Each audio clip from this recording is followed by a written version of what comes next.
আমি কাজ করি না, আমি কিসের কর্মী? আমাকে কে বলছে কর্মী?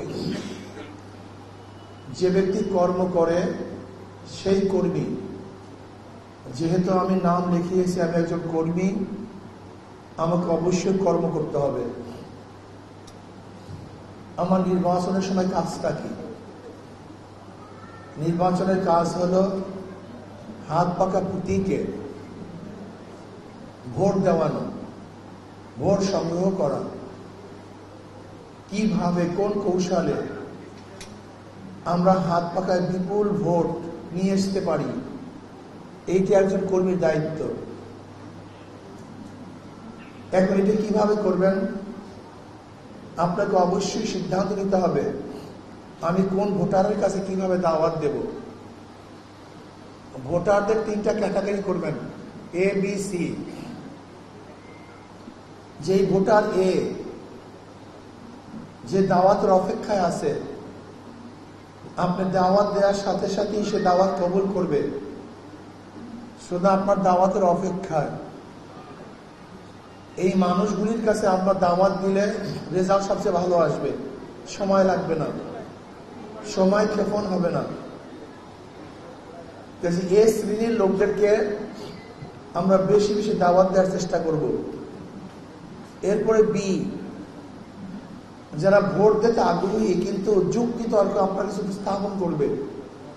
ভাই কেন ভোট দেব, কি উদ্দেশ্যে ভোট দেব, আপনারা কি করবেন, অন্যান্য প্রার্থীর তুলনায় আপনাদের প্রার্থীর গুণগত মান কি, দলের গুণগত মান কি, আপনারা ক্ষমতায় গেলেন জাতি উপকৃত হবে কি হবে না, ইসলামের কি লাভ, দেশের কি লাভ, জনগণের কি লাভ, এটাকে বুঝাতে হবে। যদি তাদেরকে বুঝাতে পারেন তারা ভোট দেবে। এর জন্য আপনাকে যুক্তি, তর্ক, প্রশ্ন এগুলি শিখতে হবে, জানতে হবে। মাঠ পর্যায়ে যখন আপনি ভোটের জন্য যাবেন, কি কি প্রশ্নের সম্মুখীন হতে পারেন, এই প্রশ্নগুলি আমাদেরকে জানতে হবে, জবাব জানতে হবে। যদি যৌক্তিকভাবে মানুষের সামনে উপস্থাপন করতে পারি আপনি কেন ভোট দিবেন। ধরে নেন একজন মুসলমান তো ইসলামের বাহিরে ভোট দেওয়ার কোনো যুক্তিই নেই, কি কথা ঠিক না? একজন মুসলমান ইসলামের বাইরে ভোট দিতেই পারে না। যেরকম ধরে নেন আমি একজন মুসলমানকে বললাম তুমি ইসলাম পছন্দ করো কি করো না, সে কি বলবে? যদি বলে করি না। যদি আমি তাকে প্রশ্ন করি কোরআন ও সুন্নাহর আইন চাও কি চাও না, সে কি বলবে? যদি বলে চাই না। আমি যদি তাকে প্রশ্ন করি তুমি নবী আলাইহিস সালাতু ওয়াস সালাম নেতা মানো কি মানো না, সে কি বলবে? যদি বলে মানি না। কাজে একজন মুসলমান ইসলামের বাহিরে যাওয়ার কোনো সুযোগই নাই। বাকি আপনারা প্রশ্ন করতে পারেন হিন্দুরা কেন ভোট দিবে, হাত পাকায় খ্রিস্টানরা কেন ভোট দিবে, বৌদ্ধরা কেন ভোট দিবে, চাকমারা কেন ভোট দিবে। আমরা বলবো শান্তি পাওয়ার জন্য, মুক্তি পাওয়ার জন্য। ইসলামই একমাত্র মানুষের জানমালের গ্যারান্টি প্রদান করে। এছাড়া কোনো আইন, কোনো দর্শন মানুষের জানমালের গ্যারান্টি দিতে পারে না। উদাহরণস্বরূপ দীর্ঘ 53 বছর পর্যন্ত যারা রাষ্ট্র পরিচালনা করেছেন, যেই নীতি আদর্শের ভিত্তিতে করেছেন, তারা জান মালের গ্যারান্টি দিতে পারে নাই। এটাই বাস্তবতা, এইটাই সত্য। কিন্তু ইসলাম এমন এক আদর্শ, এমন এক নীতি, যে নীতি আদর্শ অ্যাপ্লাই করলে সমস্ত মানুষের জান মালের নিরাপত্তা প্রদান করা হবে ইনশাআল্লাহ। জান নিরাপত্তা পাবে, কোনো সন্দেহ নেই। এর জন্য একজন মুসলমান হাত পাকায় ভোট দিবে, ইসলামের পক্ষে ভোট দিবে, দুনিয়াতে শান্তি, আখিরাতের মুক্তির জন্য, দেশকে হেফাজত করার জন্য, দেশের উন্নয়নের জন্য, জনগণের মান উন্নয়নের জন্য। আর একজন বেধর্মী হাত পাকায় ভোট দিবে শান্তি পাওয়ার জন্য। কি পাওয়ার জন্য? আমাকে অনেক সাংবাদিকরা প্রশ্ন করে যে হুজুর আওয়ামী লীগের লিডাররা পালিয়েছে, কিন্তু আওয়ামী লীগের ভোটাররা তো পালায় নেই, তাদের ভোটগুলি কাদেরকে দিবে যদি আওয়ামী লীগ নির্বাচনে অংশগ্রহণ না করে? আমি বললাম যাদের মাধ্যমে তাদের জান মালের নিরাপত্তা পাবে তাদেরকে ভোট দিবে। হ্যাঁ, কাদেরকে ভোট দিবে? হ্যাঁ, যাদের কাছে জান মালের নিরাপত্তা পাবে তাদেরকে তারা ভোট দিবে, কোনো সন্দেহ নেই, সন্দেহের কোনো অবকাশ নেই। মানুষ বোকা না। কারা ক্ষমতা আসলে জান মালের খতরা, কারা ক্ষমতা আসলে ব্যবসা প্রতিষ্ঠানের খতরা, কারা ক্ষমতা আসলে চাঁদাবাজি করবে, কারা আসলে ধর্ষণ করবে, কারা আসলে জুলুম অত্যাচার করবে, এ পাবলিক ভালো মতো জানে, ভালো মতো বুঝে। কাজে আমি বিশ্বাস করি আগামী নির্বাচনে যদি আপনারা ঠিক মতো দাওয়াত দিতে পারেন, ঘরে ঘরে যেতে পারেন, তাহলে আপনাদের ধারণার চেয়ে অনেক বেশি ভোট আপনারা পাবেন ইনশাআল্লাহ। আপনি চিন্তাও করতে পারবেন না, আপনি চিন্তাও করতে পারবেন না হাত পাকায় কত ভোট পড়বে। বিশ্বাস করুন, যদি আপনারা ঠিক মতো দাওয়াতি কাজ করতে পারেন, মানুষকে আশ্বস্ত করতে পারেন, দাঁড়ে দাঁড়ে যেতে পারেন, তাহলে হাত পাকায় কি পরিমাণের ভোট পাবেন যা চিন্তাও করতে পারবেন না। আপনি ভাববেন এত ভোট, গুনার পরে দেখবেন তার অনেক গুণ বেশি ভোট পেয়েছেন আপনারা ইনশাআল্লাহ। কারণ মানুষ নিরাপত্তা চায়, মানুষ শান্তি চায়, জান মালের হেফাজত চায়, ইজ্জত আবরুর হেফাজত চায়। আর এখানে যারা বসা আছি, এই লোকগুলো যদি ক্ষমতায় যায়, যাদের মধ্যে আল্লাহর ভয়, জুলুমের স্পর্শ নাই, চুরি ডাকাতের স্পর্শ, লোকগুলি যদি ক্ষমতায় যায়, তাহলে খুন মুক্ত দেশ গড়া সম্ভব। স্পষ্ট বলেছেন, 2 নম্বর জমিতে এক কাছে মিষ্টি ফল হয় না, 2 নম্বর নেতার কাছে দেশ কোনদিন 1 নম্বর হতে পারে না। উদাহরণস্বরূপ, একজনের নাম এ, একজনের নাম বি, এও চোর, বিও চোর, সিও চোর। ক্ষমতায় আছে এ, সে কি করবে? হটাও এ, বসাও বি, সে কি করবে? পরিবর্তন আরেকজনকে, আরেকজনকে পরিবর্তন আরেকজনকে, চেহারার পরিবর্তন হবে, ঘুষের পরিবর্তন হবে না। ব্যক্তির পরিবর্তন হবে, ধর্ষণের পরিবর্তন হবে না। এর কারণ কি? ওদের নীতি আদর্শ নেই। ততক্ষণ পর্যন্ত দেশ জুলুম মুক্ত, অত্যাচার মুক্ত, ধর্ষণ মুক্ত হওয়া সম্ভব না। আমি আন্দোলন বাংলাদেশ ক্ষমতা আসলে 1 টাকাও বিদেশে পাচার করতে কেউ পারবে সাহসই পারবে না। সৎ সঙ্গে স্বর্গবাস, অসৎ সঙ্গে সর্বনাশ। বিশ্বাস করবেন না, ওই দোয়ালগুলি আমার ইন্ডাস্ট্রি, একদিক থেকে ফেরেশতা ঢুকলে অন্য দিক থেকে আজাজিল হয়ে বের হয়ে যায়। বিশ্বাস হয় না? আবরার ফাহাদকে কারা হত্যা করেছিল? বুয়েটের ছাত্র। তারা কারা?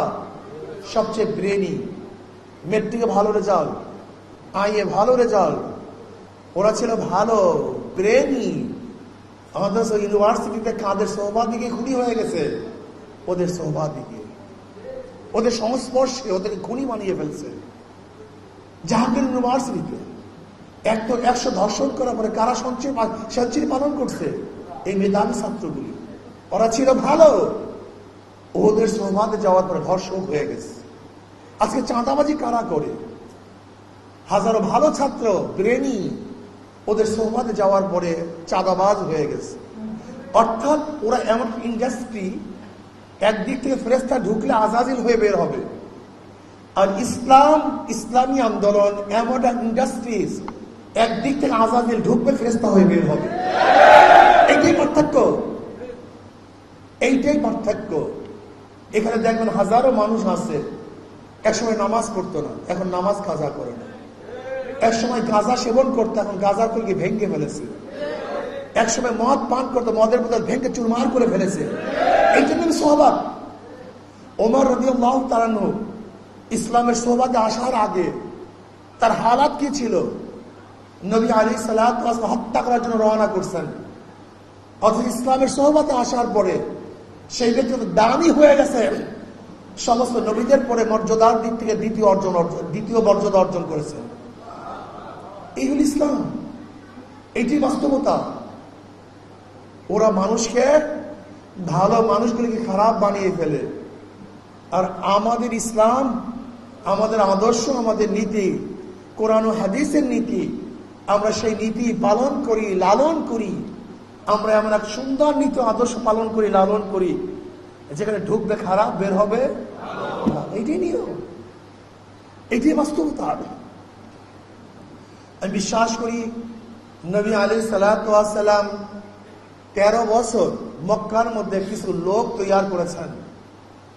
সেই লোকগুলি গোটা দুনিয়া বিজয় করছেন। আজকে আমরা চাই কিছু লোক তৈরি করতে।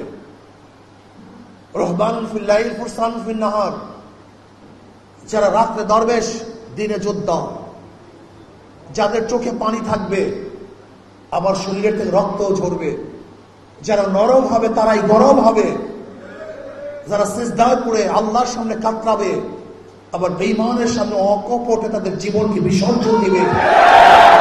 এরকম একটা লোক আমরা চাই, যে লোকের অন্তরের মধ্যে আল্লাহর ভয়, ইখলাসে পূর্ণ, মাথার মধ্যে থাকবে ফিকির, জবানে থাকবে জিকির, কলমে থাকবে শুকর, অঙ্গ প্রত্যঙ্গে থাকবে সবর, মাথার মধ্যে ফিকির থাকবে। আফালা তাতাফাক্কারুন, তোমরা কি চিন্তা করো না? আফালা তাকিলুন, তোমাদেরকে জ্ঞান নাই? আফালা তুবসিরুন, তোমরা কি দেখো না? আমাদের মাথার মধ্যে ফিকির, জবানে থাকবে জিকির, হাঁটবো, চলবো, উঠবো, বসবো, জবানের মধ্যে সবসময় জিকির থাকবে, কলমের মধ্যে শুকর, আল্লাহ যে অবস্থায় রাখছেন, যেইভাবে রাখছেন আলহামদুলিল্লাহ, আল্লাহ ভালো রেখেছেন। অঙ্গ প্রত্যঙ্গ সবর, সবসময় সবর এখতিয়ার করবো, ধৈর্য ধারণ করবো, সবসময় মুখ চালাবো না, সবসময় হাত বাড়াবো না, ইচ্ছা হইলেই কাউকে লাথি দেবো না, সবর এখতিয়ার করবো, ঠিক না? জবানের সবর, হাতের সবর, পায়ের সবর, এই কিছু মানের লোক আমরা তৈরি করতে চাই, যোগ্যতা সম্পন্ন ব্যক্তিকে তৈরি করতে চাই, যাদের চেহারার মধ্যে আল্লাহওয়ালার ভাব থাকবে। হাদিসের মধ্যে আসছে, ওই ব্যক্তি আল্লাহর ওলি, যাকে দেখলে আল্লাহর কথা স্মরণ করবে, যাকে দেখলে সে ব্যক্তি আল্লাহর ওলি। এরকম একদল আল্লাহর ওলি তৈরি করতে চাই, যাদেরকে দেখলে আল্লাহ স্মরণ আসবে, যাদেরকে দেখলে ফিসকিয়াত মনে আসবে, এরকম না যাদের সোহবতে আসলে একজন খারাপ লোক আস্তে আস্তে ভালো হয়ে যাবে, এরকম দল চাই না। যাদের সোহবতে যাওয়ার পরে একদল লোক, ভালো লোকগুলি খারাপ হয়ে যাবে, এরকম চাই না। আসুন না, আজকের থেকে মাত্র 3টা মাস, এই 3টা মাস সময়কে অক্ষ করি, সময়কে অক্ষ করে আমার মা বোনেরা যারা আসেন, তরবিয়ত শুনতেছেন, 3টা মাস দাওয়াতি কাজে ব্যস্ত হয়ে যায়। এটা মৌসুম দাওয়াতের, এটা দাওয়াতের মৌসুম। যুদ্ধ শুরু হয়ে গেছে, হকপন্থীদের সাথে বাতিল পন্থীদের যুদ্ধ শুরু হয়ে গেছে। হকপন্থীরা মানুষদেরকে হকের দিকে ডাকবে, বাতিল পন্থীরা মানুষদেরকে বাতিলের দিকে ডাকবে। কি বলা ঠিক না? এই হক বাতিলের লড়াই শুরু হয়ে গেছে। কেউ চাঁদা মুক্ত দেশ গড়তে চায়, আর কেউ চাঁদা যুক্ত দেশ করতে চায়। কেউ ডেমোক্রেসি ভিত্তিক আইন রচনা করতে চায়, কেউ শরিয়া ভিত্তিক আইন রচনা করতে চায়, কেউ আব্রাহাম লিঙ্কনের আদর্শ বাস্তবায়ন করতে চায়, আর কেউ মদিনাওয়ালার আদর্শ বাস্তবায়ন করতে চায়। কাজে লড়াই শুরু হয়ে গেছে, হক বাতিলের লড়াই, হক বাতিলের লড়াই শুরু হয়ে গেছে। এই লড়াইতে আমাদেরকে জিততে হবে ইনশাআল্লাহ। রাজি আছেন ইনশাআল্লাহ? ওয়াজাহিদু ফিল্লাহি হাক্কা জিহাদি। আজকে থেকে নিয়াত করি, আমি কত ভোট কালেকশন করব, কত ভোট সংগ্রহ করব। আজকে থেকে নিয়াত করি, আমার সময়টুকু আমি বেশি বেশি ভোট সংগ্রহের কাজে ব্যয় করব ইনশাআল্লাহ। আল্লাহ আমাদের সবাইকে সর্বোচ্চ চেষ্টা করার, সাধনা করার তৌফিক দান করেন। আমরা নিজেদের ইসলাহের জন্য 1 চিল্লা দেই, 3 চিল্লা দেই, বৎসর চিল্লা দেই, সাল লাগাই, জীবন চিল্লা দেই। আর আজকে নির্বাচনের মৌসুম আসতেছে, নিজেকে ইসলাম, সমাজকে ইসলাম, নিজেকে ইসলাম, রাষ্ট্রকে ইসলাম, নিজেকে ইসলাম, সংসদকে ইসলাম করার জন্য কিন্তু 3টা চিল্লা দিতে পারি না, 3টা মাস সময় ব্যয় করতে পারি না। হ্যাঁ, যদি মানুষ নিজের ইসলামের জন্য সাধনা করতে পারে, আমি আমার ইসলাম এবং সমাজের ইসলাম দুইটা ইসলাই হবে। আমি বিশ্বাস করি 100 বছর রিয়াজাত করলে নফসা দমন না হয়, একটা নির্বাচন অংশগ্রহণ করলে তার চেয়ে বেশি নফস দমন হয়। আপনি যাবেন, আপনাকে গালি দিবে, আপনাকে মন্দ বলবে, আপনাকে খারাপ বলবে, তখন নফসকে দমন করা কঠিন না সহজ? এই বাস সবর ত্যাগ করতে হবে। এটা রিয়াজাত, এটা রিয়াজাত। কাজে আসুন আজকের থেকে সময়কে অক্ষ করি।